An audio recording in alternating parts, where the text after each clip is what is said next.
안녕하세요. 심리맨입니다. 오늘은 심리맨 낙서 시간인데요. 오늘은 구독자분 중에 한 분이 요청하신 주제가 있어서 한번 다뤄볼까 하는데요. 가스라이팅이라고 하는 주제입니다. 저의 견해를 얘기하기 위해서 이 방송을 만든 겁니다.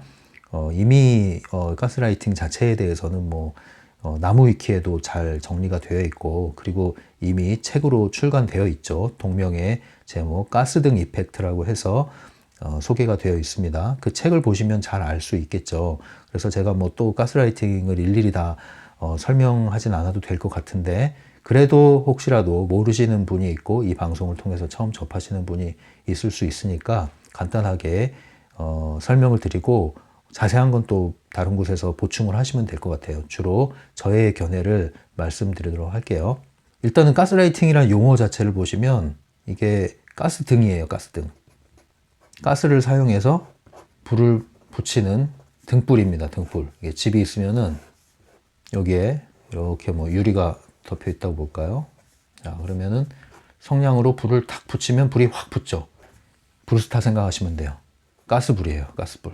그래서 방 안에 불을 이렇게 밝힙니다. 환하게. 가스등이에요, 이게. 자, 그래서 가스라이팅인데, 흔히 말하는 가스라이팅이라고 했을 때 이것은 더 정확한 용어는 가스라이팅 이펙트. 그래서 가스등 효과 또는 가스라이팅 효과라고 하는데요. 이것은 심리학적인 용어예요. 그러나 심리학 용어 사전이나 정신질환을 분류하는 그 백과사전과 같은 그러한 편람 DSM이라고 있죠. 이게 5번 버전까지 나왔는데 여기엔 등재되어 있는 것이 아닙니다. 그래서 정식 학술 용어는 아니에요. 그럼 이게 어디서 나온 용어냐? 이것은 2007년도 또는 번역본은 2008년도에 출간된 책이 있습니다. 그 책의 제목이 가스등 이펙트, 가스등 이펙트. 예. 그래서 가스등 이펙트 이렇게 번역이 된 책이 있어요. 예, 가스라이팅 이펙트죠. 이 책을 쓴 저자가 로빈스턴이라는 여자분이고요. 박사학위까지 받았어요. 이 로빈스턴이 쓴 가스등 이펙트라는 책을 통해서 소개된 가스라이팅 효과, 이것이 이제 심리학적인 하나의 개념으로서 이 책에서 소개가 됐는데요. 그 이후로 이것이 많이 한국에도 알려지고 또 많은 대중들에게 회자되었던 것 같습니다. 그리고 여전히 지금도 많은 분들이 이 가스라이팅에 대해서 관심을 갖고 있는 것 같아요. 좀 더 설명을 해볼게요. 그럼 가스라이팅 효과라는 게 도대체 무슨 효과냐? 한마디로 말씀드리면은 이것은 심리 조종 또는 기만술이라고 보시면 돼요. 그래서 일단 정의가 되어 있는 건 먼저 말씀드릴게요. 이 책에서는 이렇게 정의되어 있습니다. 가스등 이펙트라는 책에서는 이 저자가 의식적 또는 무의식적으로 상대방을 조종하려는 가해자와 그를 이상화하고 그의 관점을 받아들이는 피해자가 만들어내는 병리적 심리 현상, 이렇게 되어 있어요. 예, 이제 주요 키워드를 사용해서 이해하시면 쉬워요. 결론부터 얘기하면 상대방을 조종하려는 거예요. 일단은 크게 가해자와 피해자가 존재해요. 가해자와 피해자. 근데 어떤 가해를 합니까? 심리적으로 조종을 한다. 통제. 마음껏 갖고 노는 거죠. 한마디로. 갖고 노는 거예요. 그런데 피해자는 가해자에 대해서 그를 한다고? 이상화한다. 그리고 의존하는 거죠. 이상화해서. 그리고 이걸 수용하는 거죠. 가해자의 견해를 수용하는 거예요. 네, 이런 관계가 엮여지는 거예요. 그래서 가해자가 일방적으로 피해자를 마음대로 가지고 놉니다. 그런데 이러한 조종을 어떻게 합니까? 심리적으로 하는 거예요. 심리적으로. 그래서 심리 조종 기만술이라고 제가 얘기하는 거죠. 근데 이것이 어떤 거라고요? 병리적인 거다. 병적인 거라는 거예요. 그러한 심리 현상. 근데 이것을 의식적, 무의식적이라는 것은 인식을 할 수도 있고 못할 수도 있다. 본인이 이렇게 하는 거를. 이러한 것을 가스등 이펙트다. 이렇게 얘기를 하는데 좀 더 다른 측면으로 설명을 해볼게요. 두 번째 정의를 살펴보겠습니다. 상대방의 심리나 상황을 교묘하게 조작해서 스스로의 판단력을 의심하게 만들어 정신적으로 타인에게 의지하게 만드는 세뇌의 일종. 또 다른 정의에서는 세뇌라는 표현을 써요. 세뇌. 이 사람의 마음과 정신을 완전히 훔쳐서 원하는 것을 주입해서 그 행동을 유도해내는 거죠. 예. 그리고 상대방을 조작한다는 거예요. 교묘하게 상황을 조작한다. 심리적인 조종만 있는 게 아니라 상황의 조작이 있다는 거죠. 상황의 조작. 그래서 피해자로 하여금 판단력을 잃게 만든다. 그리고 스스로 의심하게 만든다. 이게 이제 핵심이에요. 스스로를 의심하게 만들어요. 내가 뭐 잘못됐나? 내가 문제가 있나? 그리고 나중에는 스스로를 그렇게 판단하게 만들어요. 그러면 완전히 종속이 되는 거죠. 근데 두 가지를 사용하죠. 심리적으로 조종하고 상황적으로 조작을 하고, 상황을 의도적으로 조작을 했는데 거기에 대해서 조작한 것을 전혀 의심하지 못하고 본인이 잘못된 거라고 생각하게끔 심리적인 조종을 하는 거예요. 네. 그래서 나중에는 완전히 심리적으로 약자가 되고 위축이 돼서 가해자에게 계속 끌려다니는 일이 벌어지죠. 쉽게 말하면 뭐냐면 멀쩡한 사람을 정신병자 만드는 거예요. 예. 멀쩡한 사람을 이상한 사람 만들어 놓는 거예요. 그런데 본인이 내가 정말 이상한가 보다 이렇게 받아들이게 만드는 거죠. 근데 어떤 방법을 사용하느냐, 가해자가 정서적인 학대를 한다. 정서적 학대. 근데 여기서 정서적 학대라는 게 이제 공격적으로 느껴지시죠? 근데 공격만 하는 게 아니라 살살 달래기도 합니다. 그러니까 당근과 채찍을 동시에 사용을 하는 거죠. 이렇게 위로도 했다가 또 공격했다가 단호하게 했다가 무섭게 했다가 받아줬다가, 그렇기 때문에 의존적인 관계가 자꾸 형성이 되기 때문에 더욱 종속되는 일이 벌어지게 되는 거예요. 가스등 이펙트라는 이 용어를 사용한 이 로빈스턴은 왜 이 가스등이라는 용어를 사용했느냐, 그 유래가 실제 가스등이라고 하는 영화에서 유래를 해요. 이 가스등은 영화로 만들어지기 이전에 연극으로 있었다고 하는데요. 제가 연극은 보지 못했고 영화는 봤습니다. 영화는 여러분들 유튜브에 가셔도 누가 올려놨더라고요. 그래서 볼 수 있어요. 제가 링크 걸어 드릴 테니까 안 보신 분들은 한번 보세요. 흑백 영화인데요. 굉장히 흑백 영화가 주는 또 그 분위기가 있잖아요. 굉장히 재밌고 흑백 영화의 맛을 느낄 수 있는 영화예요. 그리고 잘 차분히 보시면 나름 재미가 있습니다. 1944년도에 만들어진 영화니까 굉장히 오래됐죠. 이 영화를 배경으로 이 용어를 사용했기 때문에 이 영화의 내용을 어느 정도 알고 계시면 이 가스등 이펙트를 이해하시는데 좀 쉬워요. 이 영화를 보시면 다 설명은 안 하겠지만 주인공 크게 두 명이 나옵니다. 남자와 여자. 그리고 이 둘은 결혼을 하고 남편과 아내가 됩니다. 이 아내의 이름이 폴라예요. 그리고 남편이 잭.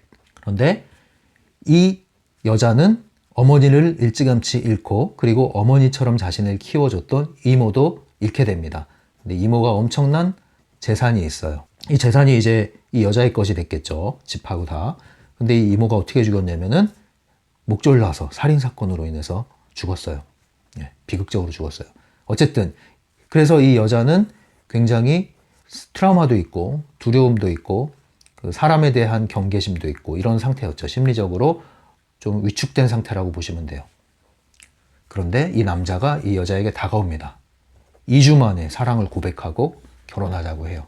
그래서 결혼을 했어요. 그런데 이 남자의 실제 의도가 뭐냐? 바로 이 여자의 재산을 가져오기 위한 목적으로 접근을 한 거죠. 다른 의도가 있었죠.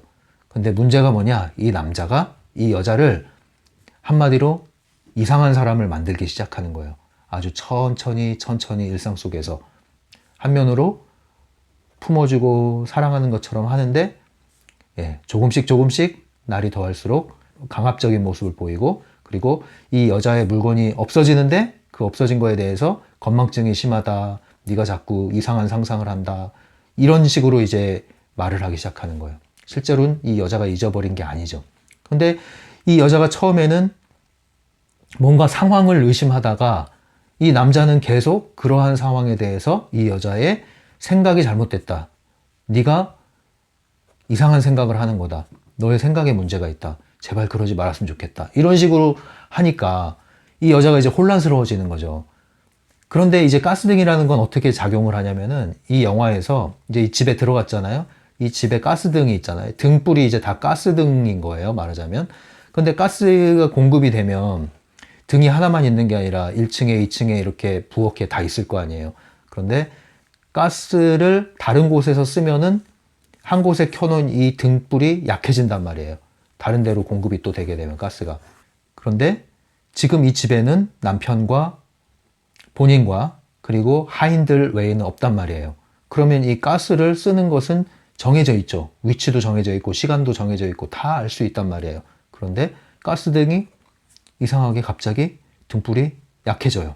등불이 약해진다는 건 다른 데서 가스등을 쓰고 있다는 얘기잖아요. 다른 데서 가스등을 쓴다는 얘기는 다른 공간에서 누군가가 불을 켜고 뭘 하고 있다는 건데 거기에 대한 것을 알 수가 없는 거예요.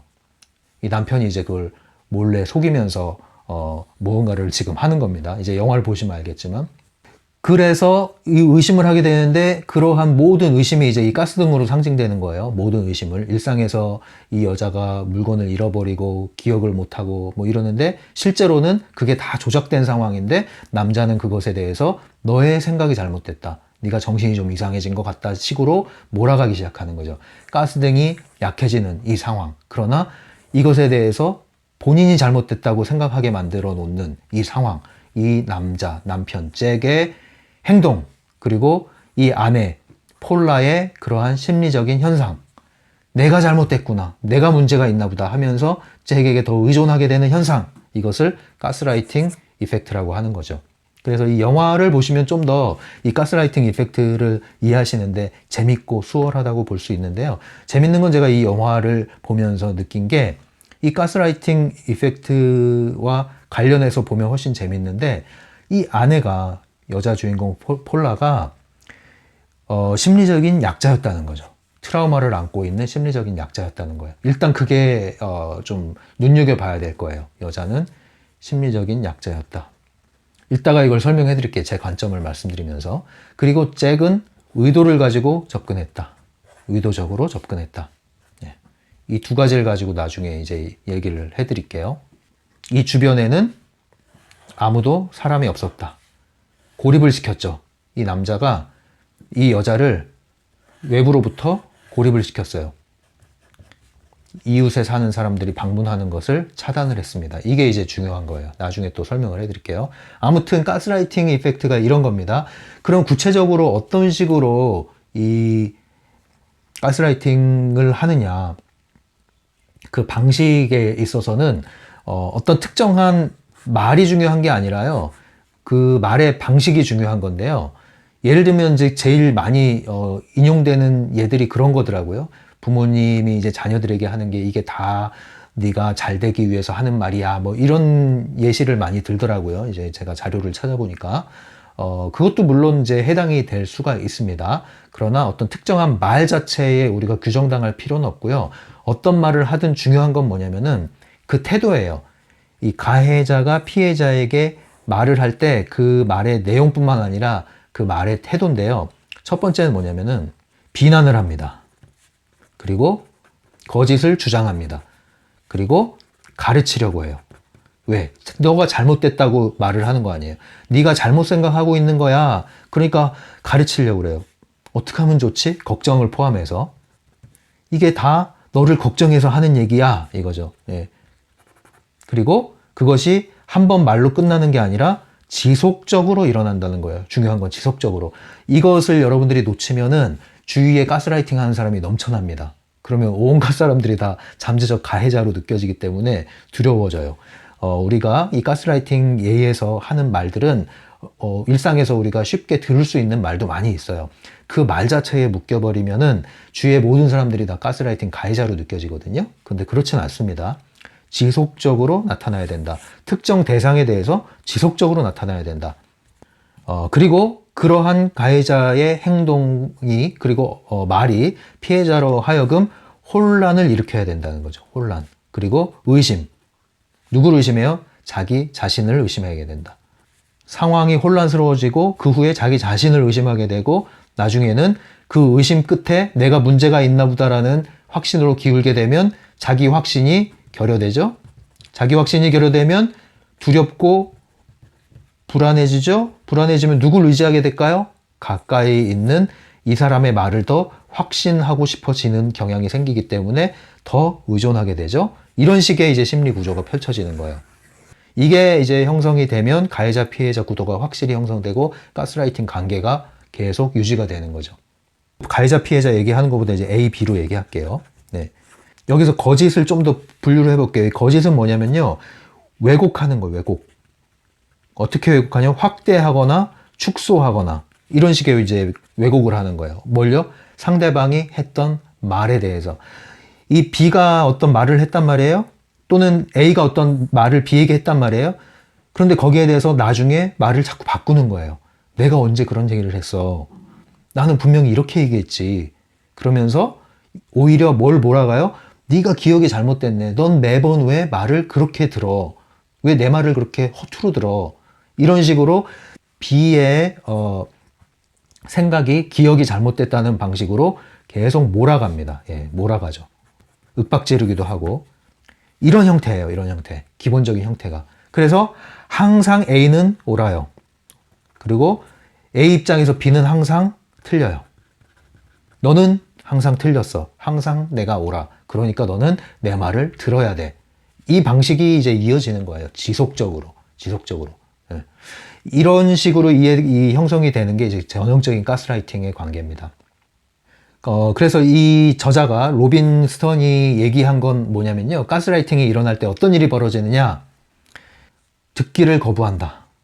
A는 B가 하는 말을 듣기를 거부해요. B가 자신의 말을 이해하지 못한다고 자꾸 얘기를 하는 거예요. 두 번째, 반박을 합니다. 가해자가.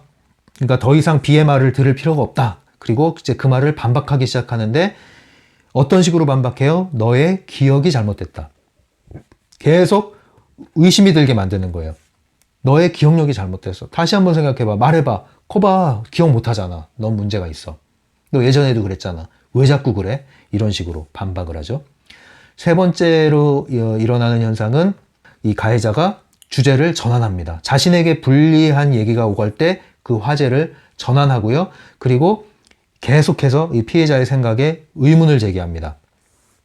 이러한 형태가 일어나요.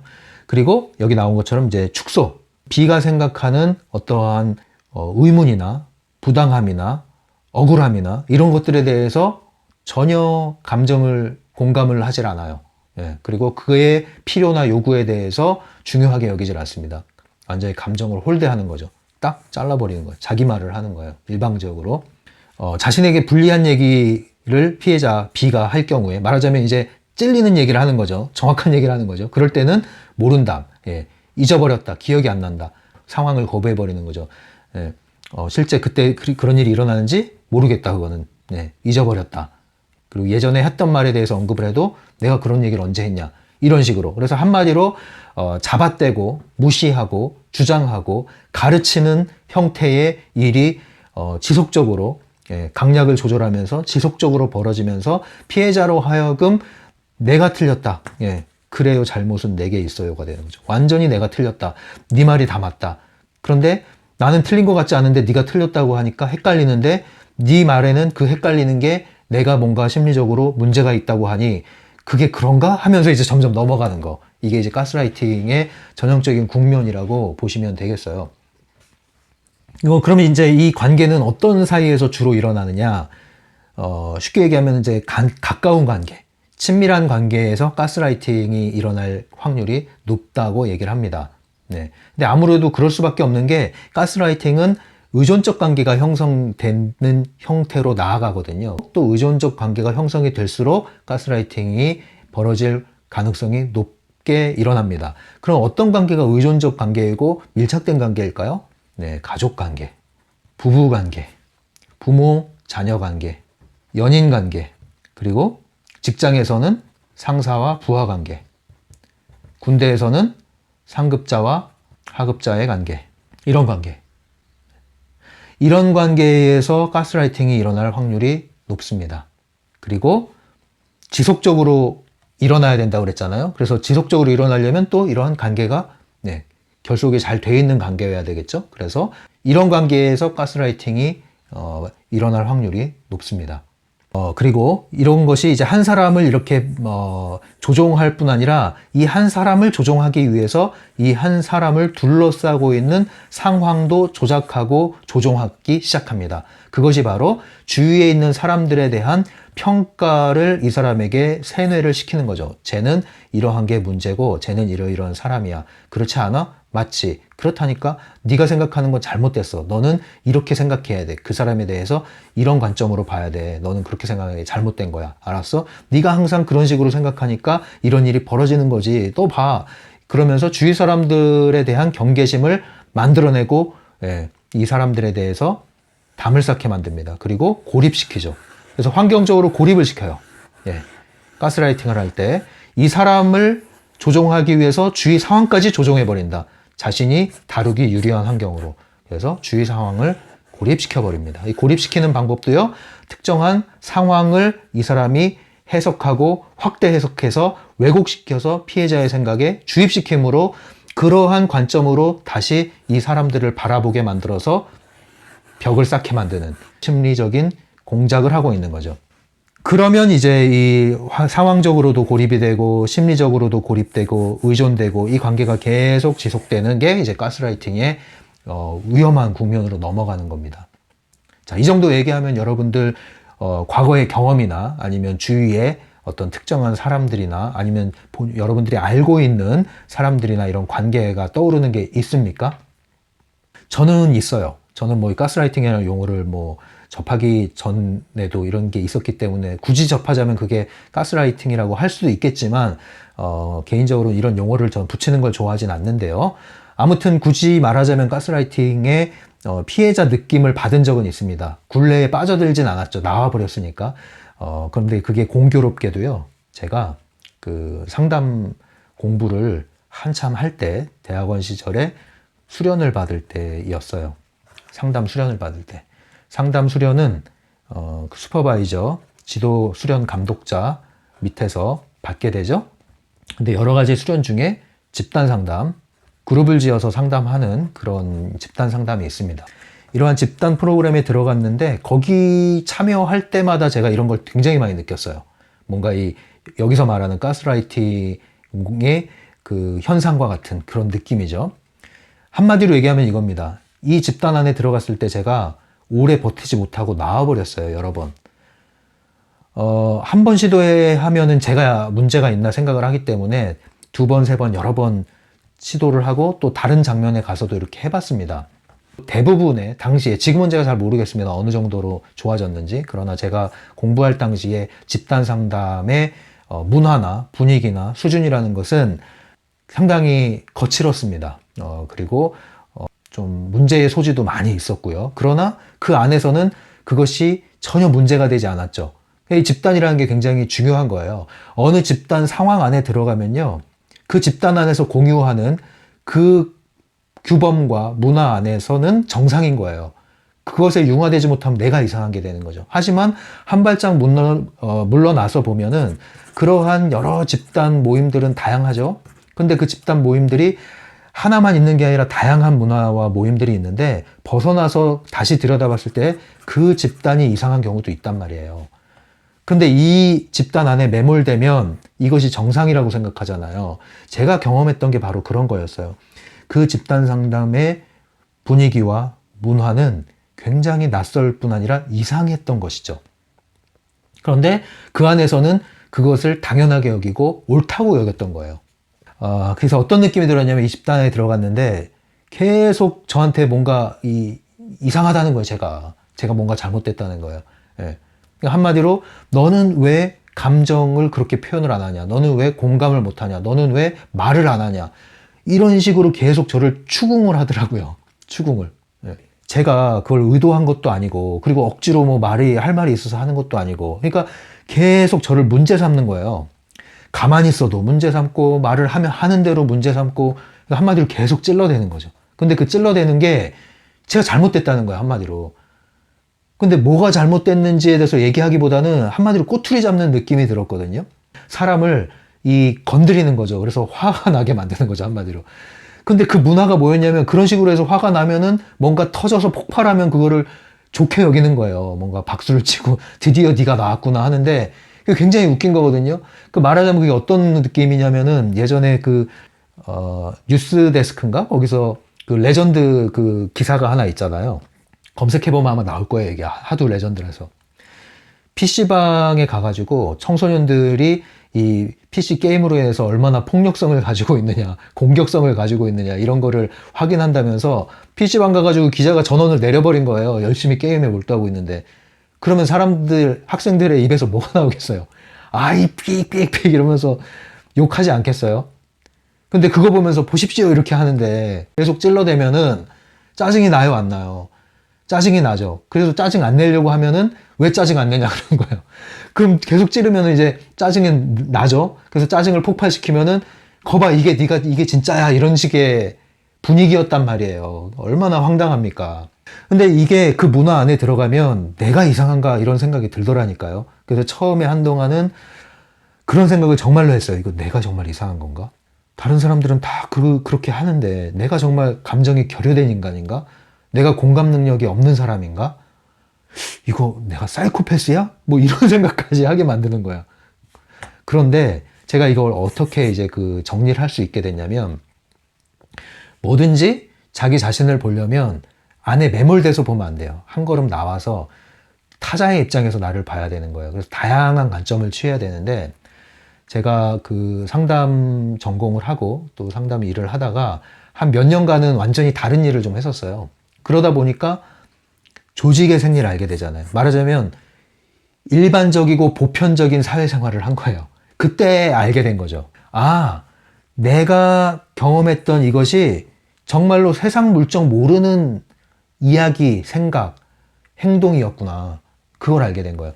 여기 있던 사람들이 정말로 이 세상 물정 모르는 사람들이었구나. 그걸 알게 된 거예요. 그러니까 보편적인 사람들의 의식과 가치에 대해서 전혀 모르고 오직 숭고한 가치를 찾겠다고 했지만 그것이 초월적인 게 아니라 전 단계의 미숙함으로 열심히 그렇게 하고 있었던 것이죠. 근데 이 사회생활을 하면서 그때 했던 것들이 재조명이 되는 거예요. 이것이 보편적인 거였다는 거죠. 그거 가치가 옳다 그르다를 떠나서 이게 보편적으로 사람들에게 수용되는 상식선이었던 거예요. 그 상식선. 그 상식선을 벗어나서 사람들이 행동했던 것에 대해서 저는 불편감을 느꼈던 거였죠. 물론 이 상식선이 항상 옳다고 할 수는 없지만 제가 이것 때문에 불편감을 느꼈던 거였어요. 이제 그때 모든 게 이제 다 정리가 되더라고요. 그래서 나중에 이게 통합되는 일이 벌어졌는데 어쨌든 그때 알게 된 거죠. 내가 잘못된 게 아니었구나. 내게 잘못된 게 아니라 이 사람들의 방식과 태도가 잘못됐던 것이다. 그들이 추구하는 게 옳았을지언정 그 방식과 의도와 태도는 잘못된 거였다. 그래서 사람을 치유하기 위한 상담 모임이었는데 오히려 사람을 그 문화 안에 가둬버리는 결과를 만들어낸 거죠. 이 집단 안에 와서 만족을 하면 사회로 돌아가서 적응을 하면서 보편적인 삶을 잘 살아야 되는데 이 집단 안에 매몰돼 버리는 거예요. 나중에 제가 지켜봤잖아요. 집단에 매몰돼 버리는 거예요. 정상적인 사회생활로 들어가질 못해요. 그러면 어떻게 됩니까? 그때부터 이 문화 안에 갇히는데 이게 뭐예요? 이게 펜듈럼이에요. 이게 펜듈럼. 이게 펜듈럼이라고요. 심리 펜듈럼이란 말이에요. 이게. 모든 것이 다 펜듈럼화 되어 있잖아요. 또 하나의 펜듈럼인 거예요. 나를 찾기 위해서 갔는데 이 집단에 의존을 해버리고 이 집단의 리더에게 의존해버린단 말이에요. 그게 점쟁이 한 명 쫓아다니는 거랑 뭐가 달라요, 그게. 거울 제조공을 만들었단 말이에요. 트랜서핑에서 말하는 거울 제조공을. 다시 돌아와서요. 이제 가스라이팅 얘기를 할게요. 이게 이제 제가 가스라이팅에서 말하는 그런 느낌, 약간 피해자가 초반에 느낄 수 있는 느낌이 이런 거구나 하는 것을 이 영화를 보고 책을 읽으면서 떠올랐던 저의 사례였어요. 이제 제 얘기를 좀 해볼게요. 그러면 이 가스라이팅에 대한 어떤 입장을 가지고 있느냐? 일단 전제를 말씀드리겠습니다. 제가 저의 사례를 말씀드리면서 했던 얘기가 있죠? 모든 것은 펜듈럼이다. 에너지 심리학적 관점에서 저희가 말씀을 드리는 거예요. 가스라이팅이라는 게 하나의 용어예요. 개념. 용어라는 건 되게 중요합니다, 여러분. 용어라는 것은요, 프레임을 씌울 수도 있고 의도적으로 또는 의도하지 않지만 프레임을 가져올 수 있어요. 이게 중요한 겁니다. 큰 전제. 그래서 어떤 용어를 쓰느냐가 어떤 것에 대한 규정을 하게 되고 또 어떤 용어를 사용하느냐는 어떤 것을 바라보는 그 프레임을 규정한단 말이에요. 가스라이팅이라는 것이 용어가 하나의 프레임으로 작동할 수 있다는 것을 여러분들은 유념을 해야 돼요. 프레임이 뭡니까? 펜듈럼입니다. 펜듈럼의 현상으로 볼 수 있는 거죠.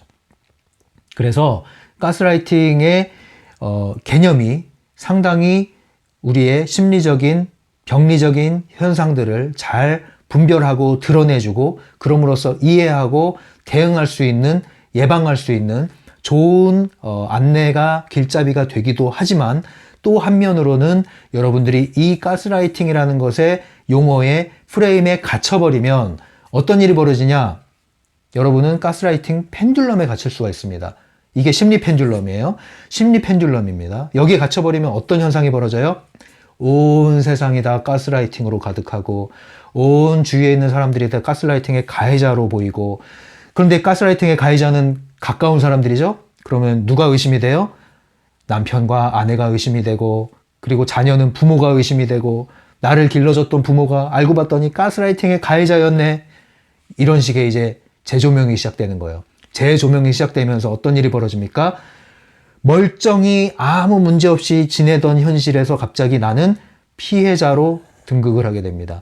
멀쩡히 아무 문제 없이 지내던 사이에서 상대방이 가해자로 느껴지기 시작합니다. 그래서 불편한 심리적인 관계가 형성이 되기 시작하죠. 그때부터 피해자는 가해자로 하여금 사과를 요구하고 그 다음에 억울함을 호소하고 이런 식으로 진행이 되면 어떤 일이 벌어집니까?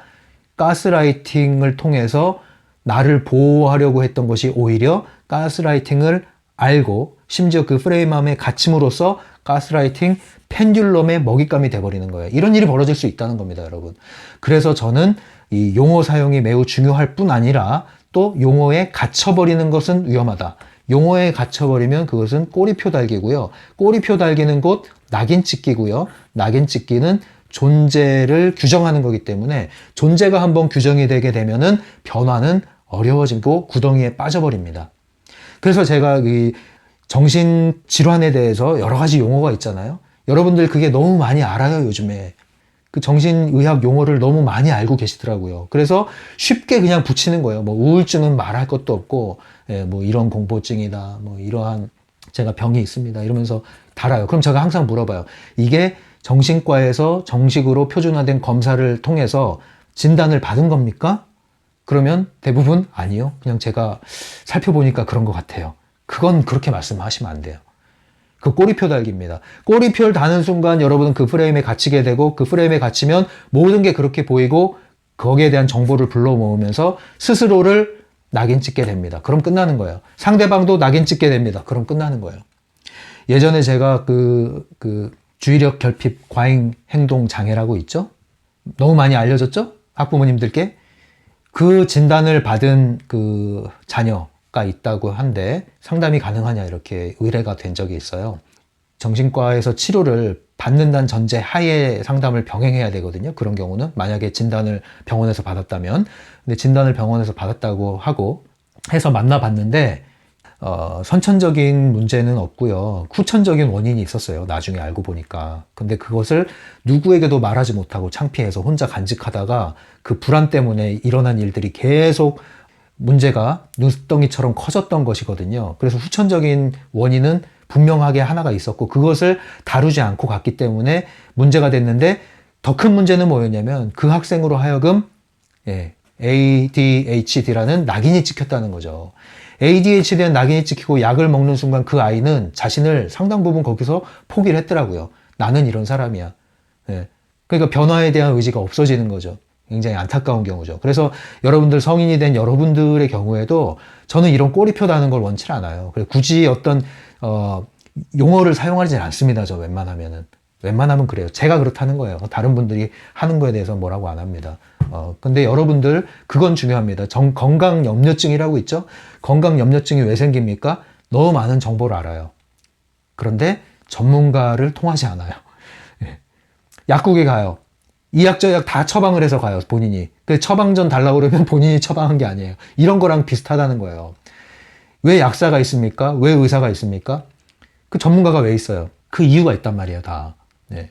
그래서 심리적인 것도 이제 그 수준에 지금 이르렀어요. 너무 많은 걸 알아요. 그러나 함부로 여러분 스스로를 낙인 찍고 판단하고 꼬리표 붙이지 마세요. 꼬리표 달고 그 눈으로 보는 순간 다 그렇게 보입니다. 그래서 제가 느끼기에는 가스라이팅 가해자가 스스로가 가해자가 되는 경우가 있는 게 많아요, 요즘에. 그냥 스스로가 스스로를 가스라이팅 이펙트를 일으키는 거예요. 그러지 마시라고요. 그러지 마세요, 여러분. 네, 이게 저의 견해입니다. 과도하고 무분별한 가해자가 생길 수가 있고 피해자가 생길 수가 있기 때문에 여러분들 이 지속성 그리고 분명한 그 정밀한 판단이 들어가기 전에는 이런 걸 함부로 사용하면 안 되고요. 그리고 가스라이팅의 가해 피해 느낌이 든다 그러면 여러분들은 심리검사를 하셔야 돼요. 심리검사를 받으면 이게 정식의 용어로 여러분들 분류가 될 수 있어요. 검진이 될 수가 있어요. 가스라이팅이라는 건 학술적인 용어는 아닙니다. 그래서 하지만 이러한 증상을 찾아내는 용어가 다 있어요. 그래서 이런 게 느껴지시면 임상심리사가 있는 상담소나 병원에 가셔서 검사를 받으셔야 돼요. 그리고 피해자 펜듈럼 게임에 여러분들이 걸려들 수가 있기 때문에 가스라이팅은 이 프레임 안엔 갇히지 마시라. 네, 필요한 대로 사용하시되 왜냐하면 자칫 잘못하면 세상에 대한 두려움이 증폭될 수 있다. 그러면 펜듈럼의 먹잇감이 된다. 왜냐하면 펜듈럼이 먹잇감으로 사용하는 가장 좋은 방법은 두려움을 일으키는 거기 때문에 그래요.